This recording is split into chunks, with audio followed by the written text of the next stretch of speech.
राधे राधे दोस्तों, आप सभी का फिर से एक नए ब्लॉग में स्वागत है। कार्तिक महीने में दीपदान का बड़ा महत्व होता है, तो हमारे गांव वाले मिलकर आज कर रहे हैं दीपदान, तो उसी का ब्लॉग हमने बनाया। आगे आप देख सकते हो, सभी दिए दीपदान करेंगे दीप, और यहाँ से न सभी ले रहे थे दिए, तो हम भी लिए दीपदान किए माँ दुर्गा को। ये हमारा माँ दुर्गा मंदिर है और माँ दुर्गा मंदिर से ही हम स्टार्ट किए हुआ हूँ दीपदान। और गांव में जितने भी मंदिर है, आज पूरे गांव मंदिर में हम करेंगे परिक्रमा, तो इस वीडियो पे आप बने रहिएगा।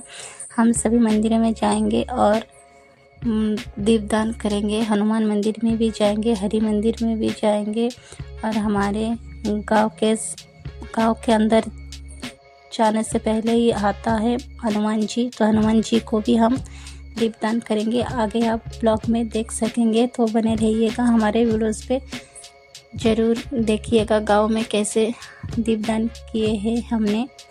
बने रहिएगा। राधे राधे।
সবাই দাও।